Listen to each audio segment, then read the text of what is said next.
Hey there, welcome back. A powerful new book of poetry is offering comfort and strength to those facing adversity. High Notes of Poetry is all about finding courage to overcome life's challenges. It's written by Ellen Brown Harrison, and she's joining me today. Ellen, it's great to see you. Good morning, Sean. Good morning. Yeah, so let's get right to it. So your book seems deeply personal. So what kind of inspired you to write this book, definitely after the loss of your father? Yes. When I lost my father, I felt like my grief didn't have no place to go. So I wanted to find a way to challenge that grief. So I kind of started writing poetry to help cope with that loss and to help get through it. So then the poetry transformed into like my inspiration. It started motivating me, said maybe I can use this journey to help others that may be suffering from loss and can't feel that they can't move on and continue on with life. So I started writing poems in hope that it can help others, you know, deal with their grief and move forward and transform and grow in life. Yeah, so it's kind of therapeutic for you. Yes. Yeah. Yes. And writing is therapeutic. This poetry journey has been fulfilling, and it's been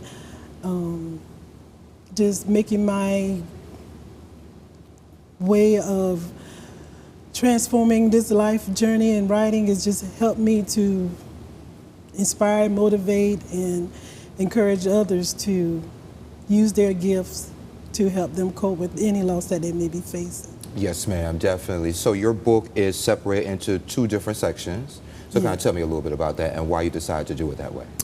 The first section is transforming from grace, where you have that grace period where you're allowed to moan and you're allowed to go through your losses and help deal with it. And then you transcend into empowerment, trying to pick yourself up, find your strength to rise.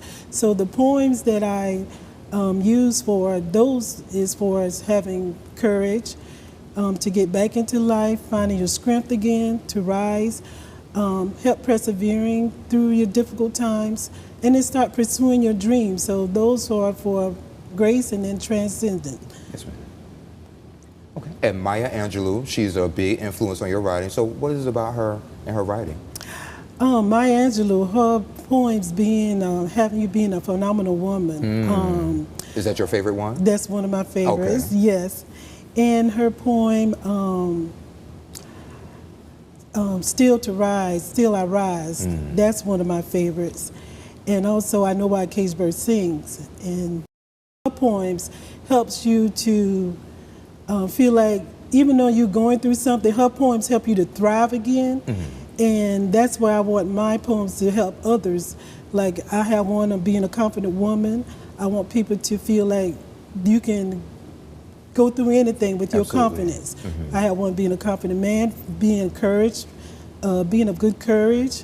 So those poems today help transcend from what Maya Angelou spoke about in the past. Yes, so. ma'am. And I'm pretty sure you do some volunteer work, if I'm not mistaken. Yes. So that volunteer work, did you put any of that in this book? My volunteer work, I work with a lot of the teens, girls. We help mentor girls. So some of those poems can transpire into helping these girls to become the development to being a confident woman and instilling confidence in them, that knowing that they can achieve any goal in their life if they put their mind to it and just start and go for it. Absolutely. Yes, ma'am. So writing a book can be a big accomplishment. Was there any challenges you had when putting the poems together? Oh, you're smiling, Yes, so I guess there's always some challenges. Just like life, always challenges. Yes, there are some challenges. Trying to figure out what pathway to go when you're dealing with the editing part of it. There's, okay, this poem, does it fit with this collection? Do I need to move this poem, or do I need to take this poem out, or does it sound good with the book? Or going through all those challenges and then going through the editing process was a bit challenging. But I had a great publishing company, so they kind of steered me in the right direction and let me know, okay, this poem will work in this format. this format, in this format. So. Okay, yeah, that sounds pretty, not, I was going to say easy, but no, not easy, but it seems like you're navigating everything the way that it should be. Yes. Yeah, yeah. So what's next for you? You're going to write another book of poetry? Yes, my mother is encouraging me to start another one. Well, you got to listen to Mama. Yeah, you have to listen to Mom, but yes. But I want to try to just help promote this one and see where it goes. And then my dream is to want to turn this into an audio book. Wow. So that would be my next process. But yes, I have more writing into me, and hopefully in the next year or so I'll get started back with writing. Okay, we'll touch and agree on that. Yes. And so if folks want to get your book, how can they do that? Any store that sells books? It's available on Amazon.com, Booksamillion.com, BarnesandNoble.com. And we also going to be featuring in Speak Up Sis bookshelf right here in Augusta. Angel Charmaine Wright. Yes. Yes, man, I love her. Yes. So, hey, Angel. That's a great shout out to Angel. Yes, it's going to be there. And also we're going to be featured in Renique Publishing Bookstore.